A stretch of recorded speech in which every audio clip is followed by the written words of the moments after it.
China's establishment of a new air defense identification zone. China and its neighbors are fighting for control and overlaps with Korea's own defense zone. China's new air defense identification zone has made headlines throughout the week.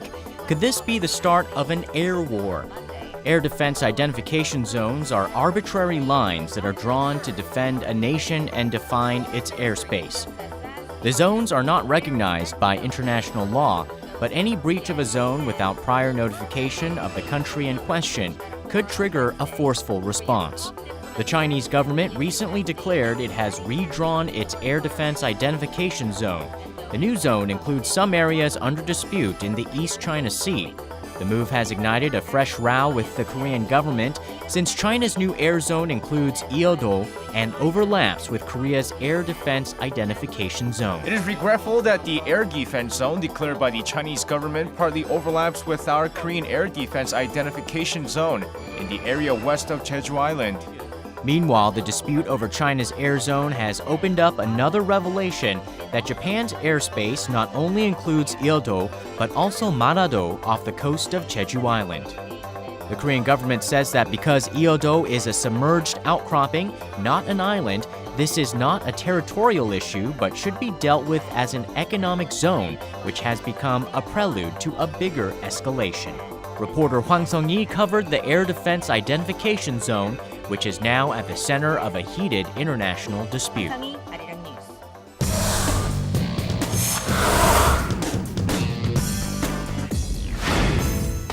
Whether you're grabbing a cab, There's good news for those who want to get home safely after working late at night or early in the morning. Korea's new safe taxi service will launch in January and is expected to provide many people with safe rides home.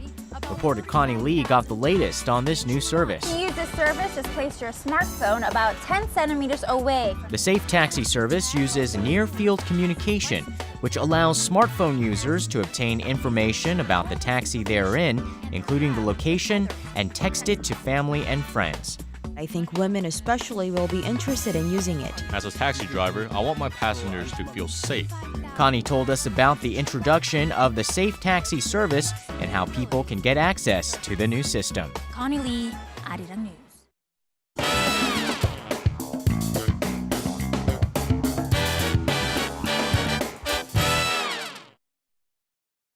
The toxic smog. And that very toxic smog. Toxic air pollution from China has become an increasing cause of concern for residents here in Korea. The ultrafine toxic dust from China is making headlines these days. Depending on how the story is made, news can be perceived differently.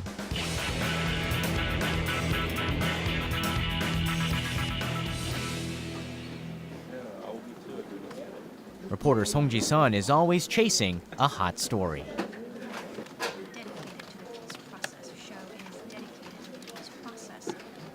Her latest story is about the toxic dust from China that's been floating into Korea.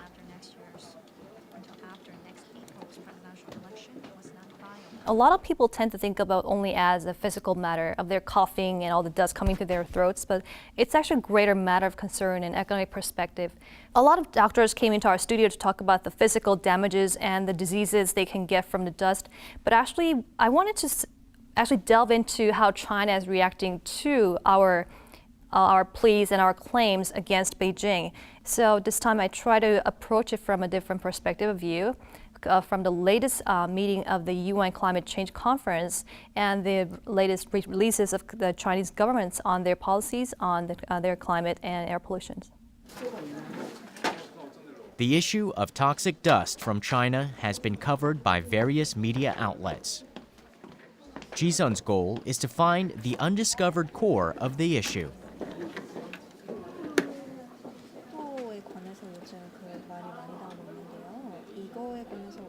She begins her investigation like a detective, but feels she has a long way to go.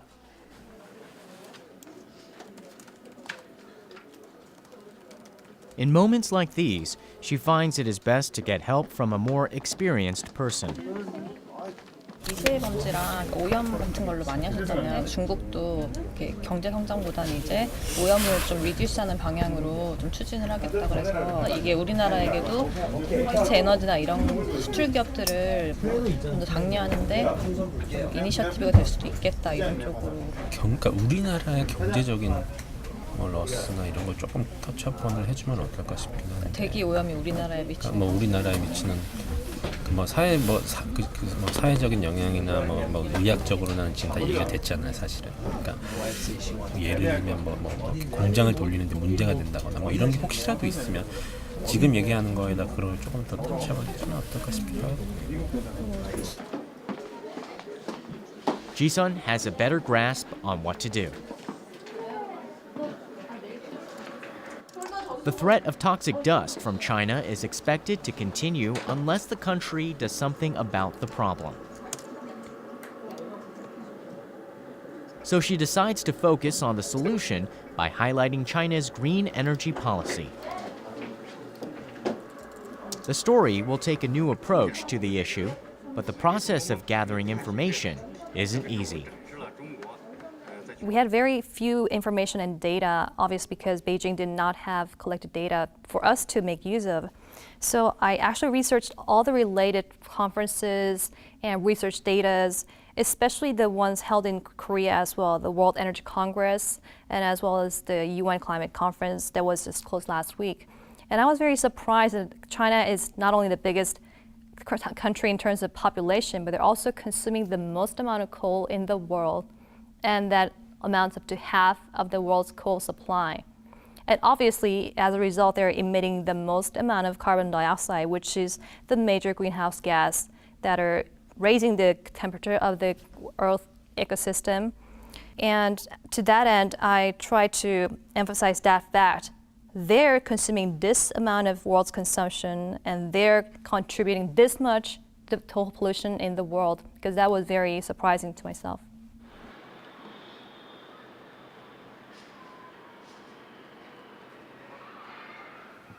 Ji-sun has decided to meet with an economics expert who specializes in China. It's a part of her strategy to take a broader view of the issue. 네, 시사는 그냥 저 봐주시면 되고요. 일단 첫 번째로 중국의 이제 녹색 성장 정책이 좀 어떤 방향으로 특히 요즘에 전개가 되고 있는지 말씀해 주시겠습니까? 중국은 이제 그동안의 경제 발전으로 인해서 환경 파괴가 굉장히 심각하기 때문에 이제 어떤 그런 경제 발전에 대한 후유증을 같이 해결을 하면서 경제 발전을 해 나가야 되는 입장이거든요. 그러니까 중국의 그런 입장에서 보자면 그 선진국처럼 그린 에너지를 발전시키는 것과 동시에 어떤 이런 파괴된 환경을 다시 복원해야 한다는. 그린 에너지를 많이 육성하고 있는데 그 중국 시장 내 자체의 시장 규모나 전망은 또 어떻게 좀 보실 수 있을까요? 그 화석 에너지의 의존도가 굉장히 높습니다. 그래서 이제 생산 같은 경우에는 화석 에너지 비중이 한 70% 되고요. 소비에 있어서도 한 69% 되기 때문에 어떤 이런 화석 에너지 사용이 어떤 환경 오염의 주범이기 때문에 중국의 입장에서는 그런 그린 에너지 개발이 굉장히 절실한 입장이거든요. 아, 잠시만요. 저희가 어차피 편집해가지고 네. 약간 긴장이 됐어요. 네. 네. 그러니까 말씀하셨듯이 네네. 그 화석 연료 사용률도 거의 세계에서 거의 가장 많이 쓰고 거의 네네. 50% 소비를 하고 있고 네네. 탄소 같은 경우도 거의 70% 가까이 배출을 하고 있는데 네. 세계에서 좀 그럼 책임을 좀 져야 되잖아요. 네네. 그런 측면에서는 중국이 좀 어떤 자세를 좀 더 강화해야 된다거나 파괴된 환경을 복원을 해야 되고 세계적으로도 이제 온실가스 배출을 이제 감축해야 되는 그런 입장이기 때문에 중국은 이제 그린 에너지에 대한 발전이 굉장히 절실한 상황이고요. 정부가 나서서 투자를 주도를 하고 있고 그리고 각종 그런 어떤 정부 지원 정책이라든지 세금 우대 정책이라든지 그런 정책도 같이 펼치고 있기 때문에 그 그린 에너지 시장은 굉장히 전망이 좋다고 할 수 있습니다. 그리고 발전 속도도 굉장히 빠르고요. 네, 여기까지 하겠습니다. 네, 감사합니다. The interview showed that China is trying to achieve both economic growth and environmental protection. Her questions continue even after the interview. 5개년 계획 같은 부분에서 그린 에너지 차지하는 분량이 좀 많은 편인가요? 5개년 계획이 전체 16편이거든요. 네네. 그중에 그 중에 한 편이 그린 에너지 관련된 녹색 성장이라는 제목으로 네. 이제 주로는 자원 절약형 그리고 환경 옹호형 사회를 건설하겠다라는 건데 과거에는 환경을 보호하지 않는 경제 발전 방식이었다가 이제 그거를 전환하는 단계거든요. 그래서 Ji-sun's journalistic instinct to find out more kicks in as she continues the conversation. The funny thing when you go out interview is that actually the interesting facts come out after the cameras are turned off. Because I asked the researcher after we were going out from the door, and I asked her, when was the first time green growth or green energy first came out on China's policy reports? And she said it's been about only 20 or less than 20 years. And it first emerged in 2011 when they announced the 12th five-year plan until 2015.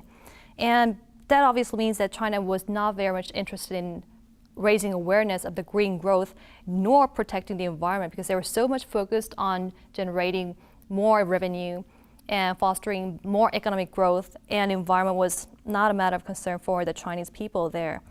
So the researcher also told me that it's actually a recovering step of rehabilitating their environment and not so much about promoting green growth as a term of economic growth in terms of compared to ourselves, the creative economy. They have to recover their polluted environment that has been seriously damaged over the decades.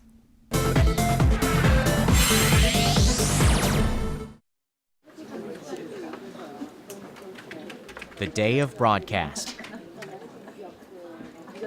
Ji-sun is busy at work, starting in the morning.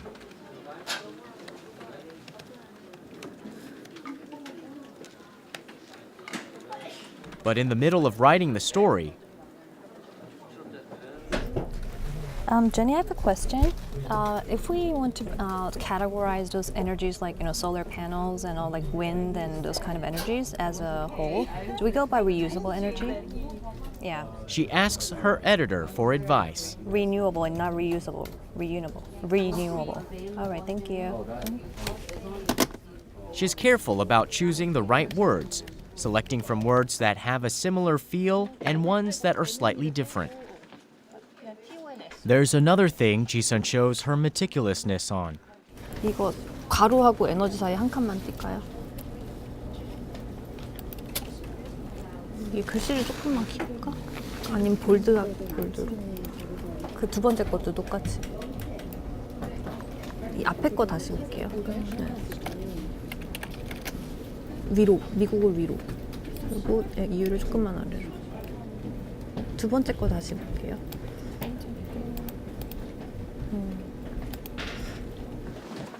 There are 7 hours left before the broadcast. Ji-sun has written her story very quickly, and it's almost done.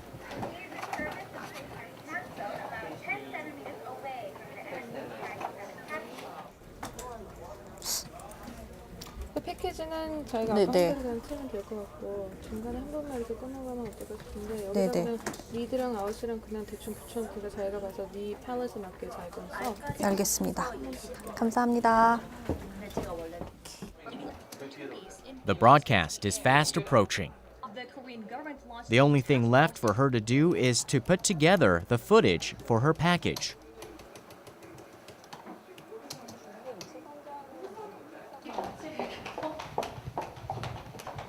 What was the big importance of putting in the Korean firms that are looking for opportunities? So they're at the early stages. Yeah, they only kicked off at like 2011, which was like only 2 years ago. And in the meantime, the Chinese government has actually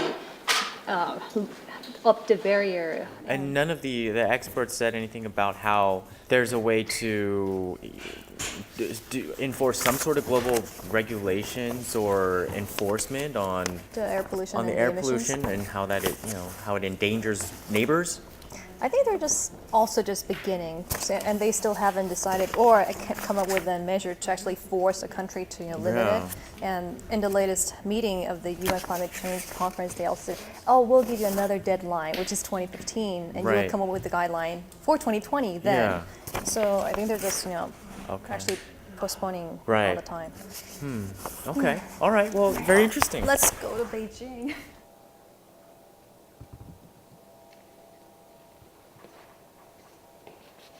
Well, for the video part of my report on an in-depth on-air appearance, I try to actually include as many facts or the information the viewers would be interested in and that are actually proven and are helpful for the viewers after they watch it. And my theme is that you only have to show it on a graph when it's really visually effective. For example, if it's just a line, China is the world's biggest consumer of coal. You could just say it in a line on a slug. But when you want to compare that China using this much of coal compared to other nations, which is at double, or China consuming just as much amount of coal compared to all the other countries in the rest of the world, that's more effective on a graph than just reading it out or just making it on a line. So those two graphs were the ones I included on the coal consumption and the carbon dioxide emission. And I put more of myself in the after talks with the anchors and the MCs because I want to give them a point of what we could improve after watching this video, or what could we actually suggest to the Chinese government or other people who are involved in this issue or the problem.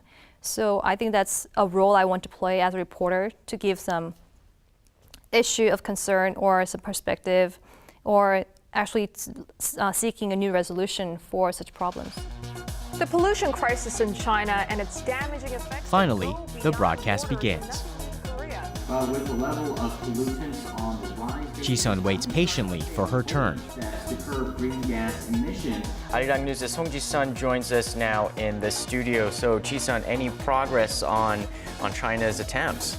Well, China, the world's second largest economy and obviously Asia's largest economy, consumes the most coal and emits the most carbon dioxide in the world. She delivers her report, something she's just learned but rehearsed over and over in a clear manner. It seems like Beijing no longer wants to be tagged as the smoky gray capital of the world's second largest economy, and consumes nearly half of the world's coal supply. China has the highest carbon dioxide emissions in the world. So are they making a dent? A story can be told in various ways with different perspectives. Reporter Sung Ji-sun has taken a new approach to this issue, shedding new light on an existing news story.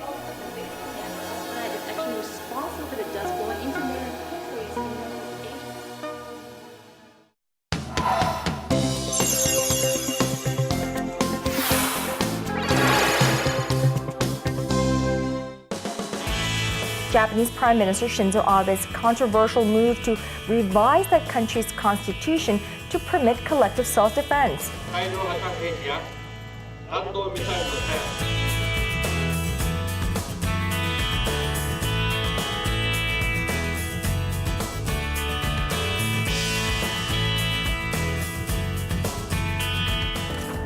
안녕하세요.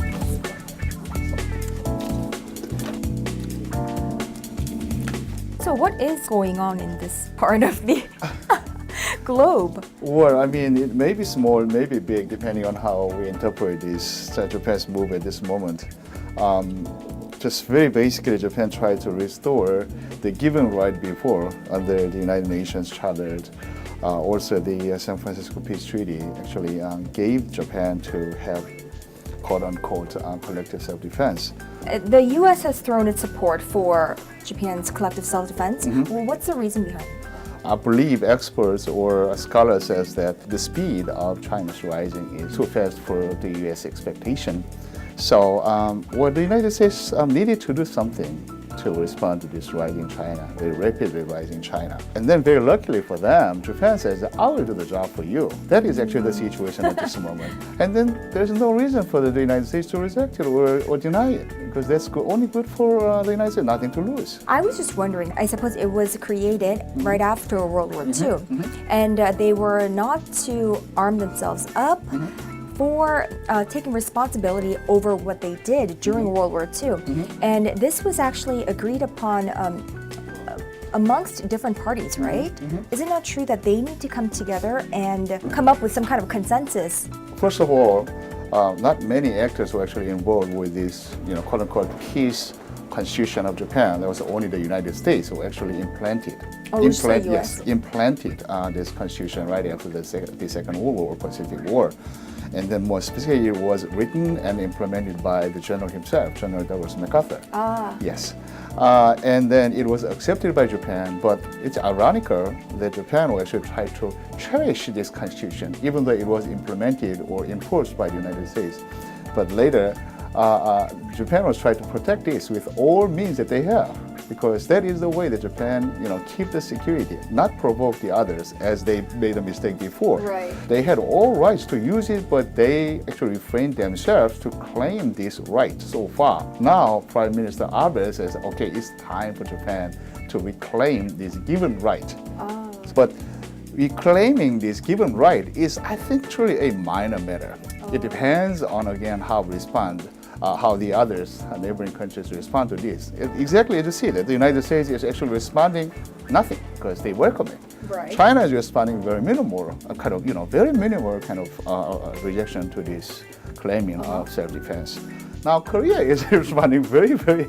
Yeah, why is that so? Well, to be honest, I don't have any answer for that. Probably we are responding too much. We are emotionally too much dominated by all this past history or bad experience we had.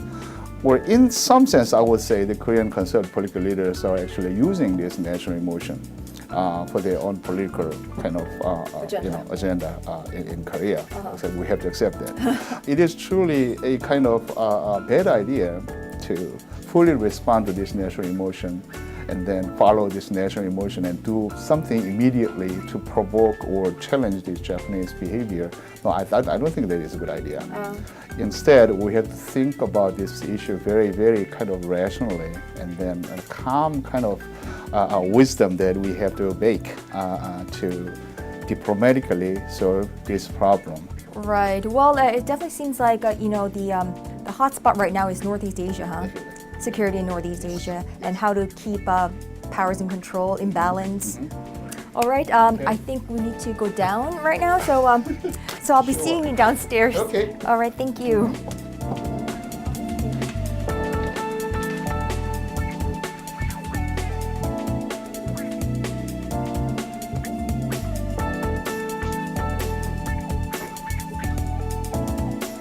Welcome back to the program.